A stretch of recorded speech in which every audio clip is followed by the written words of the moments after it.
خواہ آپ کو سستی ہو رہی ہے، تھوڑا بیزار ہو رہا ہے، تو آپ باہر جا کر سیڑھیوں پر بیٹھ جائیں گے، باہر کا نظارہ کریں گے، اس سے اعتکاف ٹوٹ جاتا ہے۔ تو جو لوگ بھی اعتکاف میں بیٹھ رہے ہیں، 10 دن بیٹھے، 5 دن بیٹھے، 3 دن بیٹھے، 1 دن بیٹھے، یہ مسجد کے 4 دیواری میں بیٹھنا ہے، اس کے باہر بغیر ضرورت کے نہیں جانا۔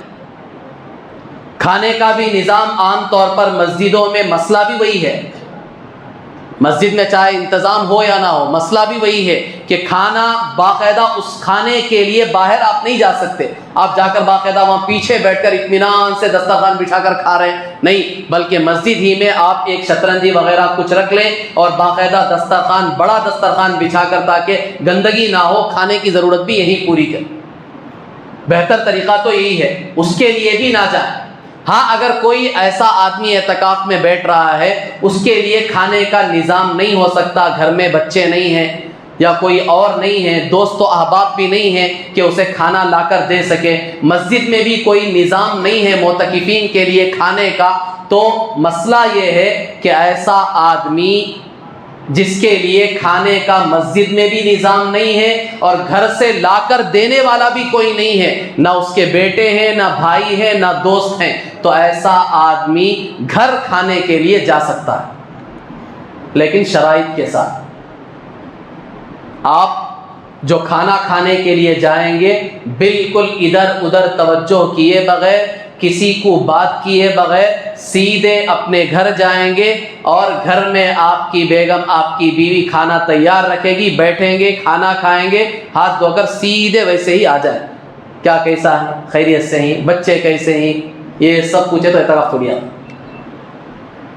اجازت ہے، کون سی صورت میں؟ جو صورت میں نے بتائی، مسجد میں انتظام نہیں ہے کھانے کا، گھر سے لا کر دینے والے ہوتے ہیں بعض لوگ ایسے، کوئی بھی نہیں ہے لانے والا، بچے نہیں ہیں، بھائی نہیں ہیں، دوست بھی نہیں ہیں، لیکن اللہ کا فضل ہے، عام طور پر ہمارے یہاں، خاص طور پر ہمارے بنگلور شہر کی بات کر رہا ہوں، جہاں تک یہاں عام طور پر گھر سے ہی کھانا، بہت ساری مسجدوں میں تو خود مسجد میں انتظام ہو جاتا ہے اعتکاف کرنے والوں کے لیے، یا مسجد کے یا محلے کے نوجوان وغیرہ ثواب کی نیت سے وہ انتظام کر دیتے ہیں، یا گھر سے کوئی فرد لا کر دے دیتا ہے، یا بعض مرتبہ خود دوست ثواب کی نیت سے گھر سے وہ خود لا کر عام طور پر یہ صورت اور ضرورت پیش نہیں آتی، ریئر ہو سکتا ہے کسی کو ایسی ضرورت اگر پیش آ گئی، کوئی راستہ ہی نہیں ہے کھانا لانے کا، کھانا اسے کھانے کا، تو اس کے لیے میں نے مسئلہ بتا دیا، وہ کر سکتا ہے، جانے سے پہلے یہیں سے آپ فون کر دیں اپنی گھر والی کو کہ میں آ رہا ہوں، مغرب کے بعد فوراً کھانا تیار رکھیں، آپ سیدھے جائیں،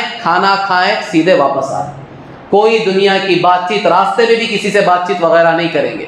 اگر اس طرح کر لیں گے تو اعتکاف باقی رہے گا، ٹوٹے گا نہیں۔ تو یہ ایک ضرورت ہے، بشری تقاضا ہے، تو اس کی اجازت ہے۔ تو غرض بزرگان محترم، اعتکاف میں بیٹھنے والوں کے لیے چند قوانین ہیں، اس کا لحاظ کرنا ضروری ہے، اس کے ساتھ ہی یہ فضائل ہم پا سکیں گے، حاصل کر سکیں گے۔ خواہ مخواہ گپ شپ کے لیے باہر اگر گئے یا اور کوئی ضرورت کے لیے گئے تو اعتکاف ٹوٹ جائے۔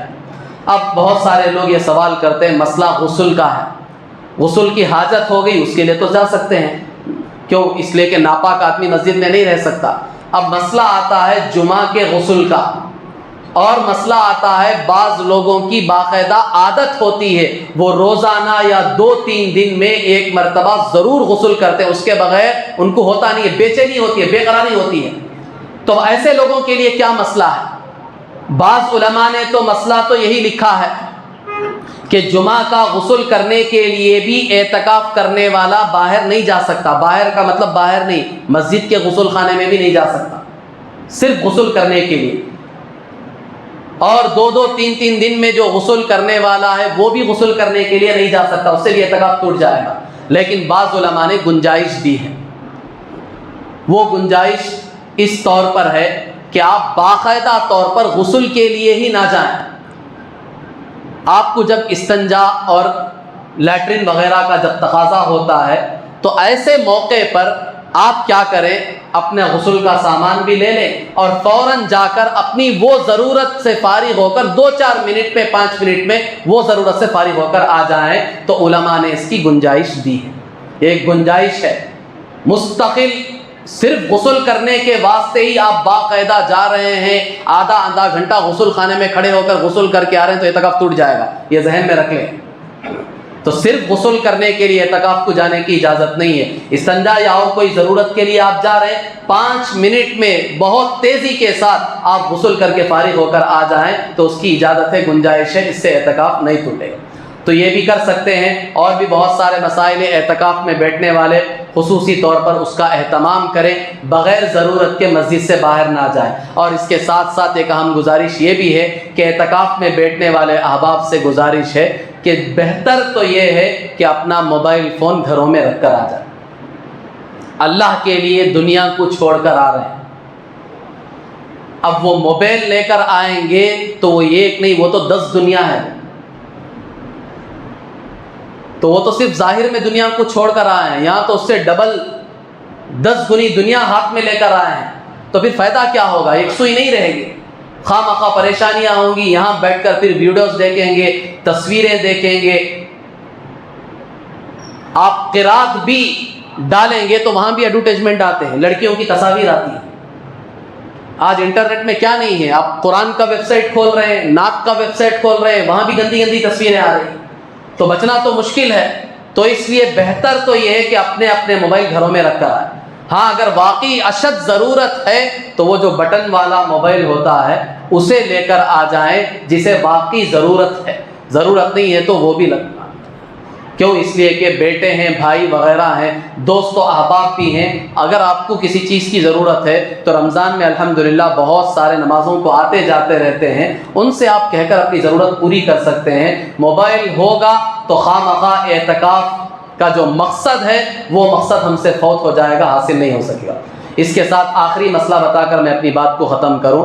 جیسا کہ میں نے عرض کیا، مردوں کے لیے جیسے اعتکاف کی یہ فضیلت ہے، اسی طرح عورتوں کے لیے بھی اعتکاف کی بالکل یہی ساری فضیلتیں ہیں۔